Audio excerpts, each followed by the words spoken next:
Hey, my name is Matt Marcellino. This is Jennifer Moore. We're attorneys over at Marcellino and Tyson, and we handle a bunch of different type of legal practices. But today we're talking about some family law stuff, primarily. What is physical custody and what is legal custody, primarily here in North Carolina, right? Right. Yeah. We get a lot of clients who call and ask that. I get a lot of consults who ask me, I want sole custody of my kids. And unfortunately, most of the time, that's not really a thing. So that kind of leads into what is physical custody of your children, because that's what people are really asking me when they're asking me that. Yeah, it almost feels like they think physical custody is the same as legal custody, right? It's one and the same. Yeah. And they're very uniquely different. Very different. Yeah. So physical custody is exactly what it sounds like. Honestly, it's who has the kids when. Where are they living at any given time, on any given week, on any given day? And we typically think about that in terms of overnights. And the reason we think about that in terms of overnights is because it impacts child support, which is another one of our videos. But keeping it to today, physical custody is just what I said, who has the kids when. And there are some kind of standard or typical schedules that we see. What are those, Matt?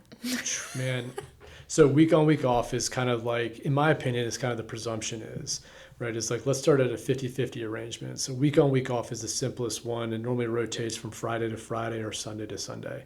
I'm a big fan of Friday to Friday. It just makes more sense to me. But then other things to consider is someone's travel schedule, the age of the kids, where do the parents live? Are they close to each other or maybe not that close, right? So like, if one parent lives 40 minutes away from school, it's week on, week off custody. Is that doable? Is that the doable? Is that the best, in the best interest of the child? Maybe not. But so week on, week off is kind of the presumption for me when I kind of handle one of these. And then from there, you move on. Okay, do you ultimately get down to the every other weekend run, which is typically what we hear, like, I want the other parent to have every other weekend. And there's got to be reasons to really justify that. It's not just simply presumption. It doesn't work that way anymore. Well, and on that note, the presumption in North Carolina is that that each parent has a constitutionally protected right to their children, and thus it's the presumption, right, especially in Mecklenburg County, that each parent is going to get equal time with their children. And so what you're mentioning, week on, week off, that's equal time. Yeah. There are other variations of equal time. You can get real weird with it, right? So like you can do the 2-2-3 or the 2-2-5, and this is where you're saying one parent has the kiddos every Monday and Tuesday. The other parent has the kiddos every Wednesday and Thursday. And then they rotate the weekends, right? There's Friday through Sunday. 2-2-3. And that's your 2-2-3. Right. And it balances out to, everyone's getting the same amount of time. Right. So that's another way to do 50-50. And you can get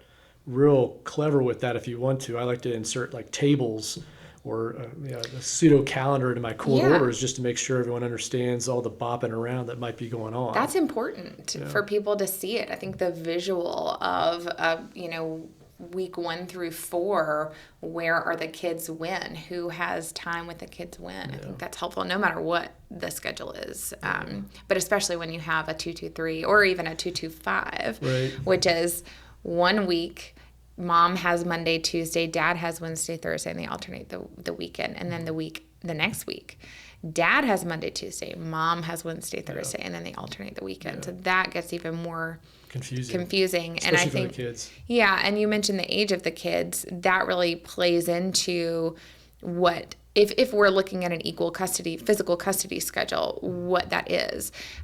Older children, the week on, week off may be a good thing for them because they need a longer amount of time. They need, like they're getting to dad's house and they're staying at dad's house for a week and then they flip.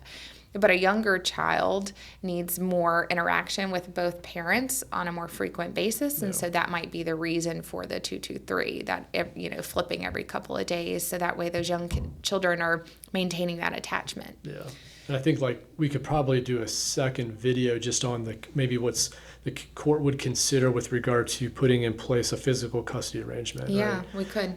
Dad's travel schedule, mom's travel schedule, any special needs that the kids may have. Like it's a real totality of the circumstances, when you get to it. It starts at that presumption of 50-50, right? Right. But there's a lot of things that go into that consideration, and ultimately it could end up with every other weekend because there's no other way for it to work. Or really what it is the polar star that the court is looking at is the best interest of the children. And so you're talking about logistics, which goes into the best interest of the children, but there are other things that go into the best interest, that factor into the best interest of the children. And so when you think about the wide range of every other weekend to every other week, what gets us to every other weekend? It's maybe there's a parent who has impaired decision making and has demonstrated that over a period of time. Poor parental judgment. That's right. Or maybe there's a parent who has some substance abuse issues. That tends to be something we see fairly frequently, unfortunately.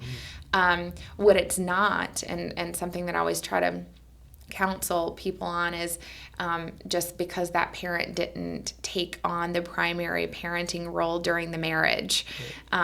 Oftentimes, I hate to say this because, I'm a feminist and all, but it tends to be the mom during the marriage that was the one who did a lot. That when I have that issue come up, it's the mom.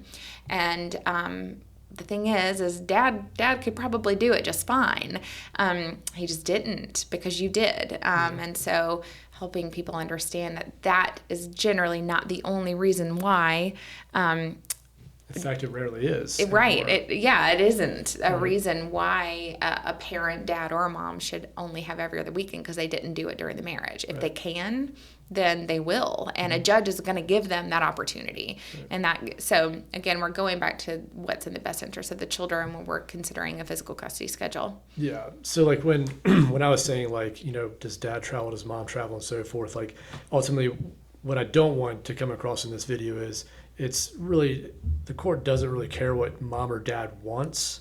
It's what is in the best interest of the child, right? Period. It's literally that their welfare, what's in their best interest it comes down to that. And sometimes parents in a custody dispute get lost in that. That's true. And they focus on them. They focus on them rather than the child. But it's a difficult process, right? We're not judging anybody. That's for the court to do, right? But it is a difficult process, a difficult analysis, a totally new life, two different households. It's not simple. Right? It is not simple. So but at the end of the day, what you want, what mom wants, really isn't a consideration that the court's going to really concern themselves with. It's going to be what are the facts and evidence and what's best for the child. Right. And to your point, my point is, mom and dad may not travel at all. They have a 9-to-5 schedule, but for whatever reasons that the court considers, dad has to have it every other weekend, or mom has to have every other weekend because of all these other circumstances that would ultimately come out through either negotiations or hearings. Right. So, but at the end of the day, the court has to say, well, this is what's best for the kids. And it's a lot of stuff that the court can consider. Yeah.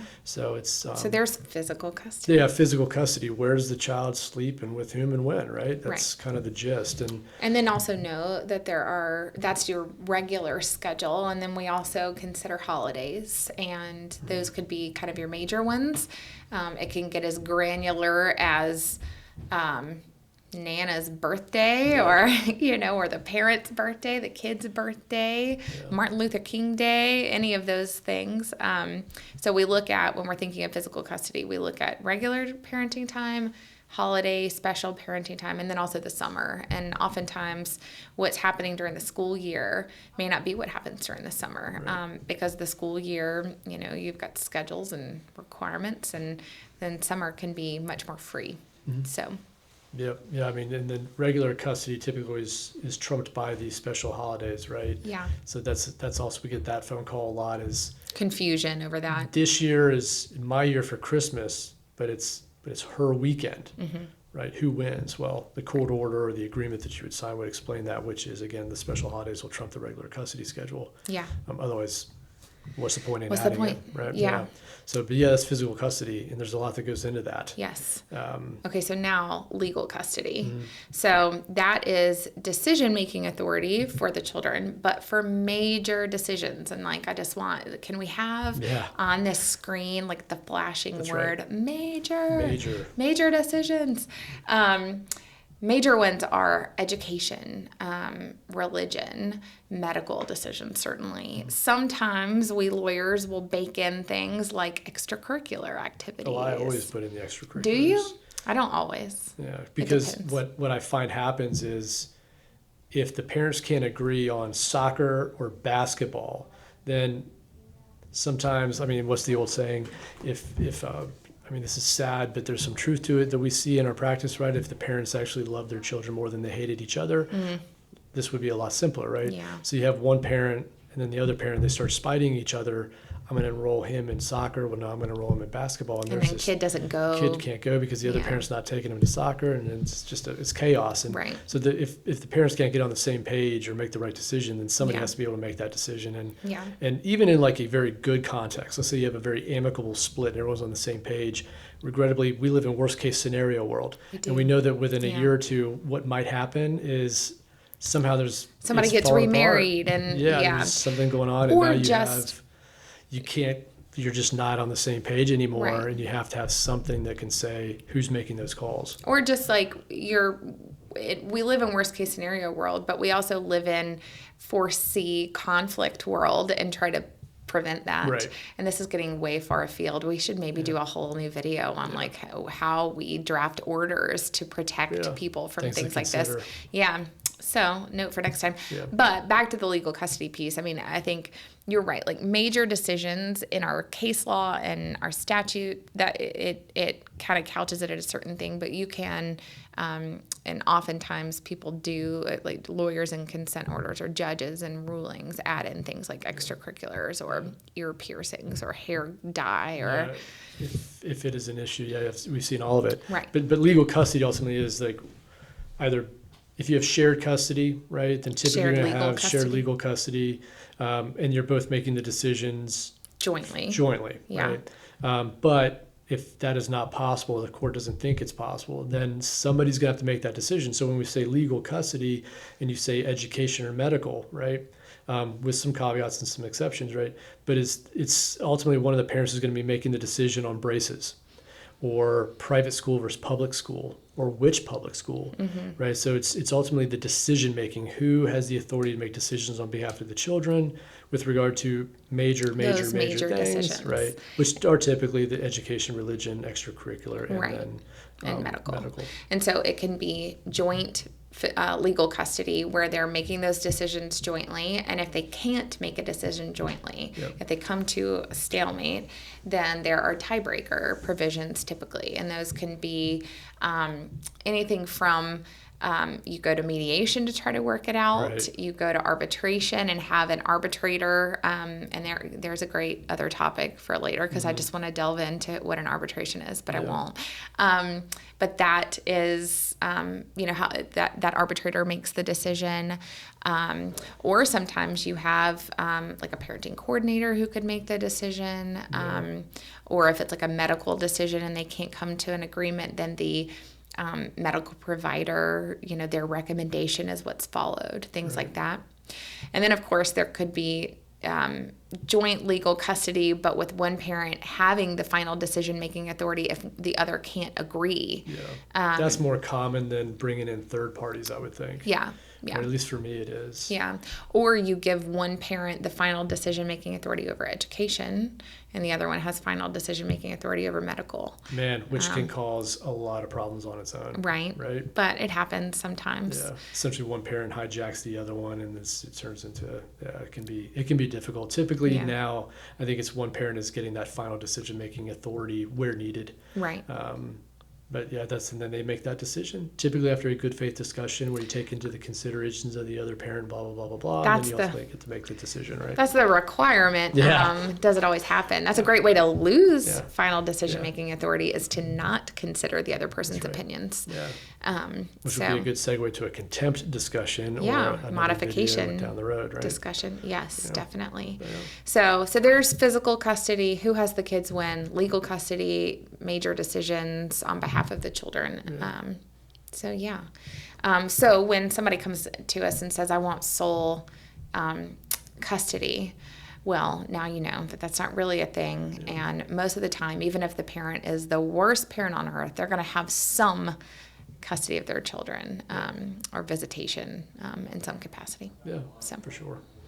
Yep. All right. But again, right, so if you have any questions about how to structure this, how to negotiate this, what you think is in your child's best interest, Right. there's a lot of considerations. It's not simply something you write on a napkin, right? Yeah. You may want to seek some type of legal consultation. Yeah. We'd be happy to help. But doing Yeah. so is always probably really advisable. Honestly, in my opinion, anything regarding children, Go see your lawyer. go see your lawyer. Yeah. Maybe not go on the Google all that much, or ask your cousin, Right. from some other relationship, because it's never the same. Yeah. Circumstances are always different. And custody, I think at both of our practices is something we deal with so often, and it's so heavily emotionally charged, and there's so much nuance to it. You want a good lawyer in your corner to help guide you and help you promote your children's best interest. And that's, I feel like I do that every day. That's, It's our the job best. to be objective and put as little emotion into our cases as we can, because we've always found that sometimes if you're highly emotional, you may not be making the right decisions. That's right. Yep. So let us be your reality check and the calm, cool, collected one. Yeah, there you go. Yeah. Like it.